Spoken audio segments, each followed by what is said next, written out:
صلو علی الحبیب صلی اللہ تعالی علی محمد۔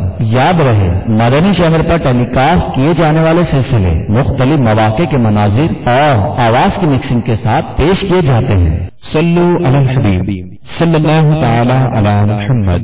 نیت المؤمن خیر من عملہ، مسلمان کی نیت اس کے عمل سے بہتر ہے۔ اللہ عز و جل کی رضا پانے اور ثواب کمانے کی غرض سے سلسلہ دیکھنے سے پہلے اچھی اچھی نیتیں فرما لیجئے۔ اللہ کی رضا کی خاطر علم دین حاصل کروں گا، سیکھ کر دوسروں تک نیکی کی دعوت پہنچاؤں گا، خاص خاص باتیں لکھوں گا، اول تا آخر دیکھوں گا۔ صلو علی الحبیب صلی اللہ تعالی علی محمد۔ الحمدللہ رب العالمین والصلاة والسلام علی سید المرسلین، اما بعد فاعوذ باللہ من الشیطان الرجیم، بسم اللہ الرحمن الرحیم۔ الصلاة والسلام علیک یا رسول اللہ وعلی آلک واصحابک یا حبیب اللہ۔ الصلاة والسلام علیک یا نبی اللہ وعلی آلک واصحابک یا نور اللہ۔ فیضان قرآن کے آج کے اس سلسلے میں ہم سورہ نساء کی آیت نمبر 167 سے 167 سے قرآن پاک کا درس سنیں گے۔ اللہ عز و جل ارشاد فرماتا ہے، بسم اللہ الرحمن الرحیم، ان الذین کفروا وصدوا عن سبیل اللہ قد ضلوا ضلالا بعیدا، بے شک وہ لوگ جنہوں نے کفر کیا اور اللہ کی راہ سے روکا، بے شک وہ دور کی گمراہی میں جا پڑے۔ ان الذین کفروا وظلموا لم یکن اللہ لیغفر لهم ولا لیہدیہم طریقا الا طریق جہنم خالدین فیہا ابدا وکان ذلک علی اللہ یسیرا۔ بے شک وہ لوگ جنہوں نے کفر کیا اور ظلم کیا، اللہ ہرگز انہیں نہ بخشے گا اور نہ انہیں کسی راستے کی ہدایت فرمائے گا مگر جہنم کے راستے کی، جس میں ہمیشہ ہمیشہ رہیں گے، اور یہ اللہ پر بہت آسان ہے۔ ان دو آیتوں میں اللہ عز و جل نے کفار کے انجام کا بیان فرمایا۔ پہلی بات ارشاد فرمائی کہ جنہوں نے کفر کیا اور اللہ کے راستے سے روکا۔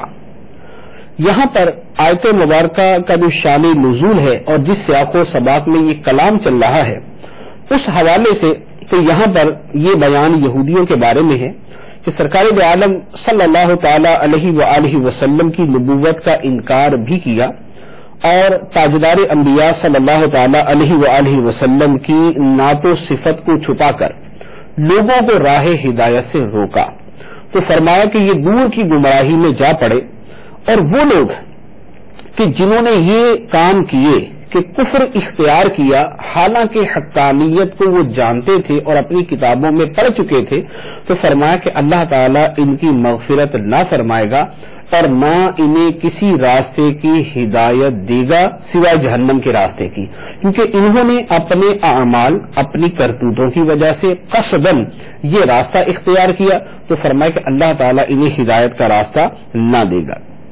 پھر ارشاد فرمایا، یا ایھا الناس قد جاءکم الرسول بالحق من ربکم فآمنوا خیرا لکم وَإِن تَكْفُرُوا فَإِنَّ لِلَّهِ مَا فِي السَّمَاوَاتِ وَالْأَرْضِ وَكَانَ اللَّهُ عَلِيمًا حَكِيمًا۔ اے لوگو، تمہارے رب کی طرف سے تمہارے پاس یہ رسول حق کے ساتھ تشریف لائے تو ایمان لاؤ، تمہارے لیے بہتر ہوگا، اور اگر تم کفر کرو گے تو بے شک اللہ ہی کا ہے جو کچھ آسمانوں میں اور زمین میں ہے، اور اللہ علم والا حکمت والا ہے۔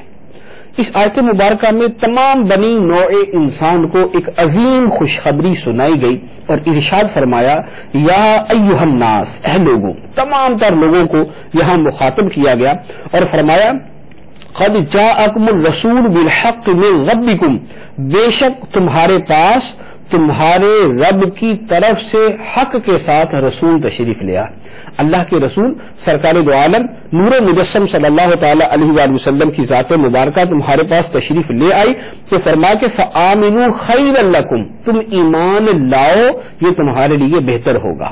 ایک تو نبی کریم صلی اللہ علیہ وآلہ وسلم کی ذات مبارکہ کے بارے میں فرمایا کہ آپ حق کے ساتھ آئے، آپ کی ذات مبارکہ حق، آپ کا کردار حق، آپ کی تعلیمات حق، اور آپ جو کچھ اللہ عز و جل کی طرف سے لے کر آئے وہ سب کا سب حق ہے. تو لہذا جب حقانیت کی ساری صورتیں سرکار دو عالم صلی اللہ علیہ وآلہ وسلم کی ذات مبارکہ میں جمع ہیں تو فرمایا فآمنوا خیر لکم، تم ایمان لاؤ یہ تمہارے لیے بہتر ہوگا.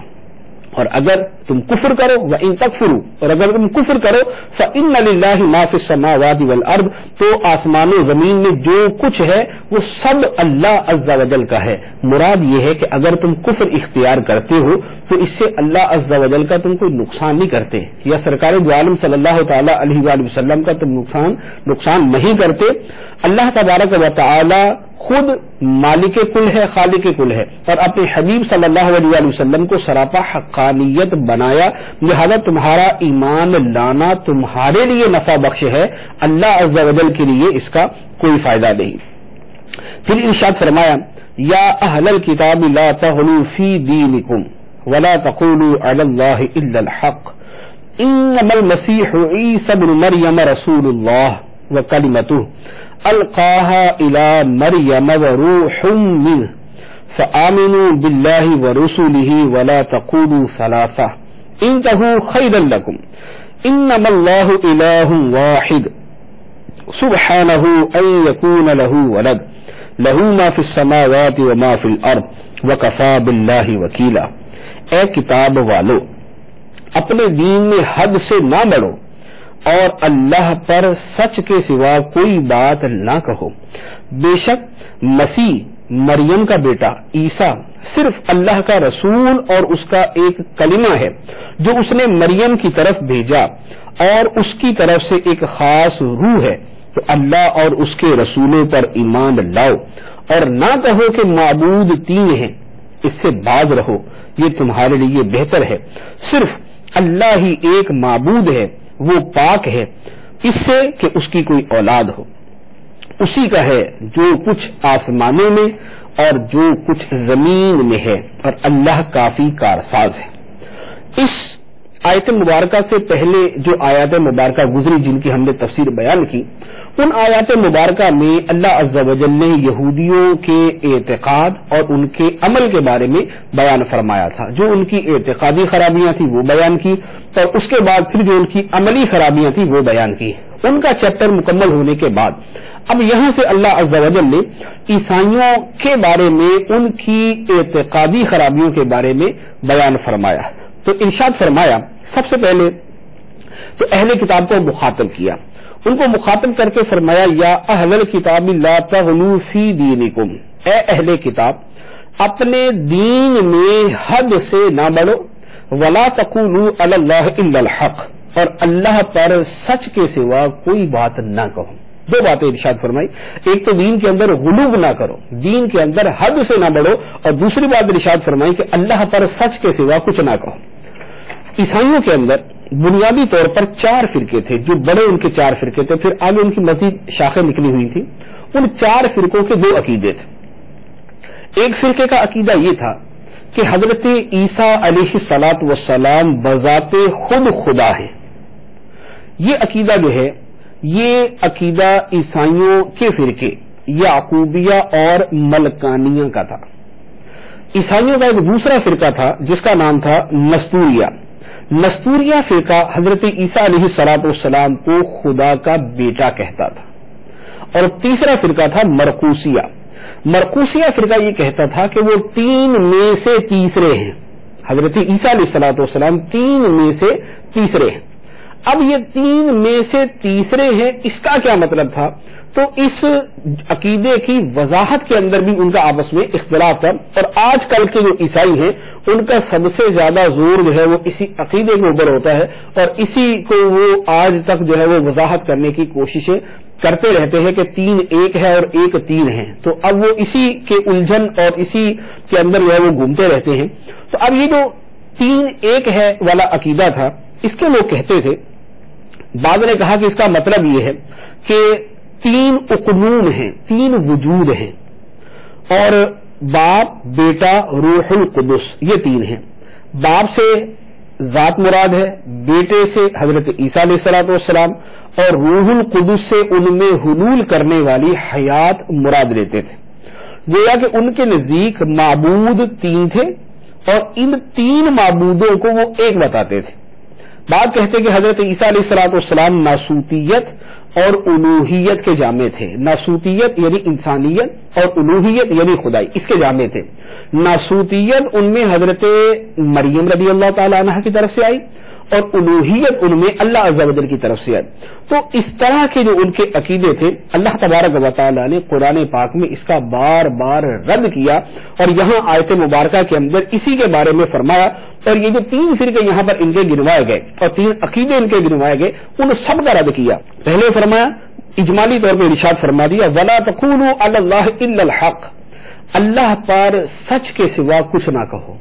لہذا اب جو خدا ماننے والے ہیں حضرت عیسیٰ علیہ السلام کو، یا ان کو خدا کا بیٹا ماننے والے ہیں، یا 3 معبودوں میں سے ایک مان کے کچھ مجموعہ ماننے والے ہیں، ان سب کا رد کر دیا کہ یہ سارے کے سارے اللہ تعالیٰ پر حق بات نہیں کہہ رہے بلکہ ناحق بات کہہ رہے ہیں. تو فرمایا کہ عیسیٰ علیہ الصلوۃ والسلام کی حیثیت کیا ہے، اللہ عز و جل نے قرآن پاک کے اندر اس کو مینشن کر دیا. فرمایا انما المسیح عیسی ابن مریم رسول اللہ، مسیح عیسیٰ مریم کا بیٹا، مسیح عیسیٰ مریم کا بیٹا، رسول اللہ وہ صرف اللہ کا رسول ہے، نہ خدا ہے، نہ خدا کا بیٹا ہے، نہ 3 خداؤں میں سے ایک ہے، نہ وہ جز کے اعتبار سے، نہ وہ کل کے اعتبار سے، وہ کسی اعتبار سے خدا نہیں. فرمایا وہ اللہ کا رسول ہے، وہ کلمتہ، اور اللہ کا ایک خاص کلمہ ہے. جو کلمہ کن سے پیدا ہوا وہ اللہ کا ایک خاص کلمہ ہے جو اس نے حضرت مریم رضی اللہ تعالی عنہا کی طرف القاء فرمایا تھا. وَرُوحٌ مِّنْهُ، اور حضرت عیسیٰ علیہ الصلوۃ والسلام اللہ کی طرف سے ایک خاص روح ہے، ایک خاص روح ہے. تو یہ حضرت عیسیٰ علیہ الصلوۃ والسلام کے بارے میں وہ اسلامی عقیدہ ہے اور وہ سچا اور حقیقی عقیدہ ہے جو اللہ تعالیٰ نے قرآن پاک میں بیان فرمایا. اب اس کے بعد ارشاد فرمایا فآمنوا باللہ ورسولہ، تو ایمان لاؤ اللہ پر اور اس کے رسولوں پر، ایمان لاؤ اللہ پر اور اس کے رسولوں پر. تو مراد یہ ہے کہ حضرت عیسیٰ علیہ الصلوۃ والسلام پر بھی جو ایمان لانا ہے وہ ان کے بحیثیت رسول ہونے پر ایمان لانا ہے، نہ کہ معاذ اللہ ان کے بحیثیت خدا ہونے پر. پھر ارشاد فرمایا ولا تقولوا ثلاثہ، اور 3 نہ کہو، ولا تقولوا ثلاثہ، اور 3 نہ کہو، یعنی 3 خدا ہیں یہ نہ کہو. انتہو، اس سے باز رہو، خیر لکم، یہ تمہارے لیے بہتر ہوگا.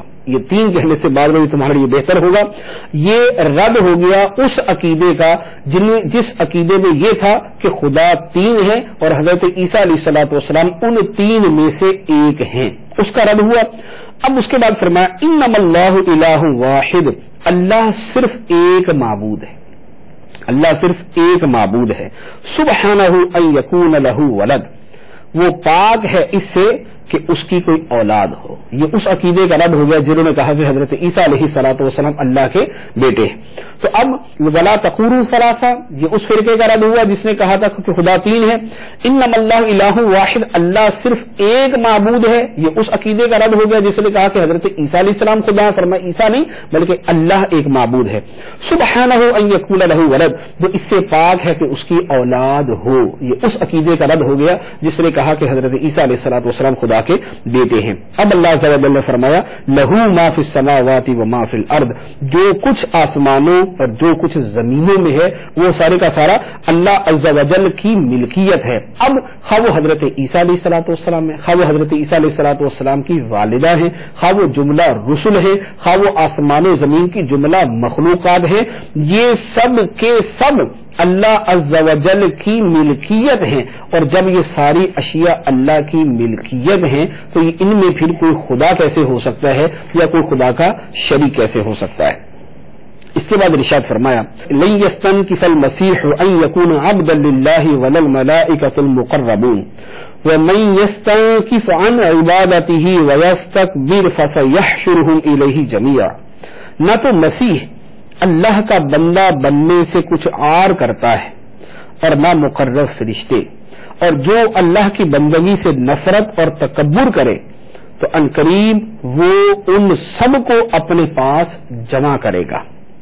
اس آیت مبارکہ کا شان نزول کچھ اس طرح ہے کہ نجران کے عیسائیوں کا ایک وفد سرکار دو عالم صلی اللہ تعالی علیہ وآلہ وسلم کی خدمت میں حاضر ہوا اور کہنے لگا کہ آپ حضرت عیسیٰ علیہ السلام کو عیب لگاتے ہیں کہ آپ انہیں اللہ کا بندہ کہتے ہیں. تو حضرت عیسیٰ علیہ السلام کو اللہ کا بندہ کہنا انہیں عیب لگانا ہے. تو اس پر یہ آیت مبارکہ نازل ہوئی اور فرمایا گیا کہ اللہ تعالی کا بندہ بننا یہ باعث فخر ہے، باعث شرم نہیں. تو حضرت عیسیٰ علیہ السلام کو خدا کا بندہ کہنا یہ حضرت عیسیٰ علیہ السلام کے لیے اعزاز کی بات ہے. یہ ان کے بارے میں کوئی عیب نہیں ہے، بلکہ عیب تم لگاتے ہو جو انہیں ان کی حیثیت سے ہٹا دیتے ہو اور خود ان کے کہے کے خلاف چلتے ہو اور انہیں خدا کہتے ہوئے خدا کا بیٹا کہتے ہو. تو فرمایا کہ مسیح یعنی حضرت عیسیٰ علیہ السلام اللہ کا بندہ بننے سے عار محسوس نہیں کرتے اور نہ ہی ملائکہ مقربین جو مقرب فرشتے ہیں وہ بھی اللہ عز و جل کا بندہ بننے سے عار محسوس نہیں کرتے بلکہ اس پر فخر محسوس کرتے ہیں. اور پھر فرمایا کہ جو اللہ کی عبادت اور اللہ کی عبادت سے نفرت کرے اور جو اللہ کی عبادت سے تکبر کرے کہ متکبرانہ طور پر کہ میں عبادت نہیں کرتا، تو فرمایا کہ اللہ تعالیٰ ان سب کو اپنی بارگاہ میں جمع کرے گا اور ان سب کو جمع کر کے پھر اس کا صلہ دے گا. اب اس کے بعد ارشاد فرمایا فَأَمَّا الَّذِينَ آمَنُوا وَعَمِلُوا الصَّالِحَاتِ فَيُوَفِّيهِمْ أُجُورَهُمْ وَيَزِيدُهُم مِّن فَضْلِهِ وَأَمَّا الَّذِينَ اسْتَنكَفُوا وَاسْتَكْبَرُوا فَيُعَذِّبُهُمْ عَذَابًا أَلِيمًا وَلَا يَجِدُونَ لَهُم مِّن دُونِ اللَّهِ وَلِيًّا وَلَا نَصِيرًا. تو وہ جو ایمان لائے اور انہوں نے اچھے عمل کیے تو اللہ انہیں ان کے پورے اجر عطا فرمائے گا اور انہیں اپنے فضل سے اور زیادہ دے گا. اور وہ جنہوں نے نفرت اور تکبر کیا تھا تو انہیں دردناک سزا دے گا اور وہ اللہ کے سوا نہ اپنا کوئی حمایتی پائیں گے نہ مددگار. اس کے بعد ارشاد فرمایا یا ایھا الناس قد جاءکم برہان من ربکم وانزلنا الیکم نورا مبینا. اے لوگو بے شک تمہارے پاس تمہارے رب کی طرف سے واضح دلیل آ گئی اور ہم نے تمہاری طرف روشن نور نازل کیا.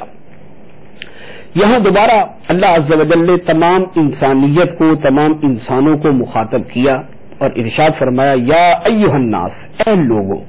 یہ خطاب تمام انسانوں سے ہے خواہ وہ دنیا کے کسی بھی خطے میں ہو اور خواہ وہ کسی بھی زمانے میں آئیں. تو یہ جملہ انسانیت کو خطاب کر کے فرمایا گیا قد جاءکم برہان من ربکم، بے شک تمہارے پاس تمہارے رب کی طرف سے ایک روشن دلیل آ گئی. روشن دلیل کیا ہے؟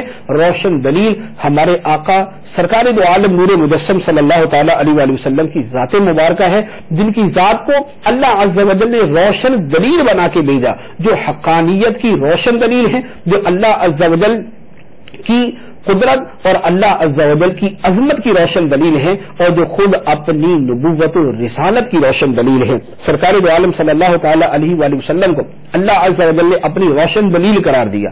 سرکار صلی اللہ علیہ وآلہ وسلم اللہ کی کیسی روشن دلیل ہے تو نبی کریم علیہ الصلوۃ والسلام کو وہ روشن معجزات عطا فرمائے گئے. نبی کریم علیہ الصلوۃ والسلام کو وہ عالی شان کمالات عطا فرمائے گئے کہ آپ کا وجود مبارک سر کے مبارک بالوں سے لے کر پاؤں اطہر کے تلووں تک اللہ عز و جل کی طرف سے ایک روشن دلیل ہے. نبی کریم صلی اللہ علیہ وآلہ وسلم کا وجود اطہر یہ ایک روشن دلیل اور بذات خود معجزہ ہے. اب سر سے لے کر پاؤں تک کے معجزات گنے، ہر عضو مبارک کے بارے میں مفسرین نے، محدثین نے، شارحین نے اپنی کتابوں کے اندر معجزات لکھے. نبی کریم صلی اللہ علیہ وآلہ وسلم کے صرف منہ مبارک کے اگر واقعات پڑھ لیں تو اس کے بارے میں پتہ چلتا ہے کہ اس سے کتنے معجزات رونما ہوئے، کتنے معجزات ظہور پذیر ہوئے. حضرت